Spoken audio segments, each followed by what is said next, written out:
نبی پاک علیہ الصلوۃ والسلام کی خصوصیت کیا ہے؟ روز قیامت آپ کو پتہ ہے نا، سب اپنی اپنی قبروں سے نکلیں گے. جب قیامت کا دن ہوگا قبروں سے لوگ نکلیں گے، مگر سب سے پہلے نبی پاک اپنے روضہ مبارک سے باہر تشریف لائیں گے. جیسے ہی نبی پاک باہر تشریف لائیں گے فوراً 70,000 فرشتے تعظیم اور احترام کے لیے حاضر ہو جائیں گے. پھر آپ علیہ الصلوۃ والسلام کی خدمت میں براق پیش کیا جائے گا، جنتی سواری پیش کی جائے گی. آپ اس پر سوار ہو کر محشر کی طرف تشریف لائیں گے. اللہ اللہ کیا شان ہوگی. خود نبی پاک فرماتے ہیں انا سید ولد آدم یوم القیامہ، یعنی قیامت کے دن تمام اولاد آدم کا سردار میں ہوں گا. ایک روایت میں فرمایا انا اولہم خروجن، قیامت کے دن سب سے پہلے میں ہی قبر انور سے باہر تشریف لاؤں گا. وانا قائدہم اذا وفدوا، جب سب بارگاہ الہی میں پیش ہو جائیں گے میں سب کا پیشوا سب کا لیڈر ہوں گا. وانا خطیبہم اذا انصتوا، جب سب خاموش ہو جائیں گے کوئی بات نہیں کر سکے گا آقا فرماتے میں ان کا خطیب ہوں گا. وانا مستشفعہم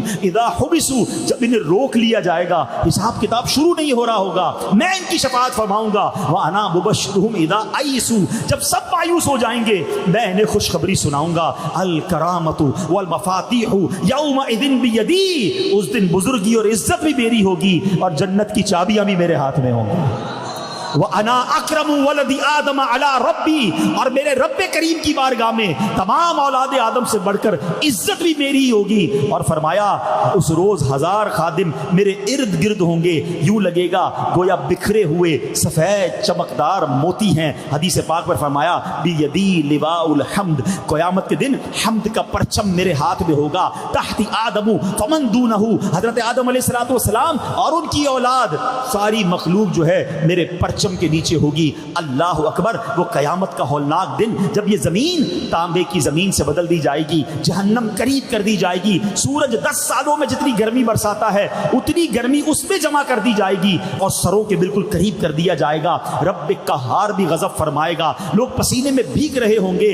گرمی ایسی کہ خدا بچائے، پیاس ایسی کہ خدا نہ دکھائے. کیسی پیاس ہوگی، پسینہ بہ بہ کر کئی گز زمین میں جذب ہو جائے گا. اب زمین میں پسینہ چوسنے کی جو جذب کرنے کی صلاحیت ہے وہ ختم ہو چکی ہوگی. اب پانی اوپر بڑھے گا، پسینے کا پانی اتنا بڑھے گا کسی کے ٹخنوں، کسی کے گھٹنوں، کسی کے سینے تک پسینہ ہوگا. اور اعمال کے مطابق گناہگار اپنے پسینے میں ڈبکیاں کھا رہے ہوں گے، گھبرا کر دل حلق میں آ جائیں گے. بہت عرصہ ایسے ہی گزر جائے گا. اب جب اتنا وقت گزر جائے گا محشر کے لوگ جمع ہوں گے، چلو چلو کسی سے شفاعت مانگتے ہیں، کسی سے مدد مانگتے ہیں، حساب کتاب تو شروع ہو جائے. آپ ذرا غور کیجئے، سخت گرمی ہو، آپ کو 10 منٹ کوئی روڈ پہ کھڑا کر دے، ذرا کھڑا رہیے میں آؤں گا، 10 منٹ نہیں گزرتے ہیں بندہ سایہ ڈھونڈتا ہے. اگر 2-4 گھنٹے کھڑا کر دے تو انتظار کتنا مشکل ہوگا. اتنی گرمی اور نہ حساب کتاب ہو رہا ہے، کوئی ایکٹیویٹی نہیں ہو رہی ہے، وہ کھڑے ہیں تو کھڑے ہیں، پیاس لگ رہی ہے، پسینہ ہی پسینہ ہے. اب لوگ کہیں گے کچھ تو ہو، حساب کتاب ہی شروع ہو جائے. کہاں کس کے پاس چلے؟ اہل محشر مشورہ کریں گے کہ چلو حضرت آدم علیہ السلام کے پاس چلتے ہیں، آپ کو رب نے سب سے پہلا انسان بنایا. سب وہاں جائیں گے، کہیں گے یا ابل بشر، آپ ہمارے والد ہیں، آپ ہماری شفاعت فرمائیے. حضرت آدم کیا کہیں گے؟ نفسی نفسی اذهبوا الی غیری، کسی اور کے پاس جاؤ، آج رب نے ایسا غضب فرمایا ہے پہلے کبھی نہیں فرمایا، میں تمہاری کوئی مدد نہیں کر سکتا. اب یہ محشر جو ہے ڈھونڈتے ڈھونڈتے حضرت نوح علیہ الصلوۃ والسلام کے پاس جائیں گے اور کہیں گے حضور آپ ہماری مدد فرمائیں. کہیں گے اذهبوا الی غیری، کسی اور کے پاس جاؤ، میں آج تمہاری شفاعت نہیں کر سکتا. حضرت ابراہیم خلیل اللہ کے پاس جائیں گے، وہاں سے بھی یہی جواب ملے گا. حضرت موسیٰ کے پاس جائیں گے، وہاں سے بھی یہی جواب ملے گا.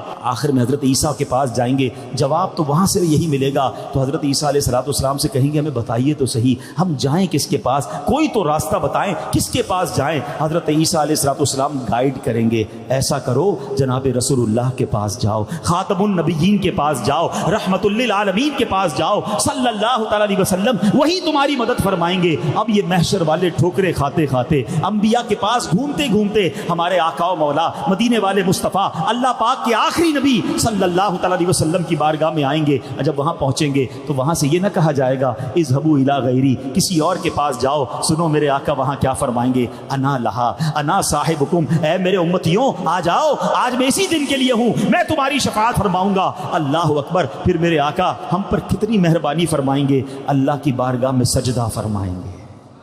کیسا تاریخی سجدہ ہوگا، طویل سجدہ ہوگا. آئے ہائے اللہ کو اپنے حبیب سے پیار کیسا ہے. سجدے میں ہم جائیں تو کوئی اٹھاتا تو نہیں ہے نا. نبی پاک قیامت کے دن سجدہ کریں گے, رب کی طرف سے فرمان ہوگا ارفع راسک یا محمد, اے پیارے محبوب اپنا سر مبارک اٹھائیے, اپنا سر اٹھائیے, آپ فرمائیے, آپ بات کیجئے, آپ کی بات سنی جائے گی. سل تعطا, آپ مانگیے عطا کیا جائے گا. اشفع تشفع, آپ شفاعت کیجئے, آپ کی شفاعت قبول کی جائے گی. اب ذرا غور کیجئے یہ کیسا مقام محمود ہوگا کہ پورے محشر کی نظریں نبی پاک کی طرف ہوں گی اور اللہ کے حبیب رب سے کلام کر رہے ہوں گے, شفاعت کا راستہ کھلوا رہے ہوں گے, آپ کی سنی جا رہی ہوگی. یہ کیسا مقام محمود ہے. اللہ اکبر, یہ ہے میرے آقا کی شان.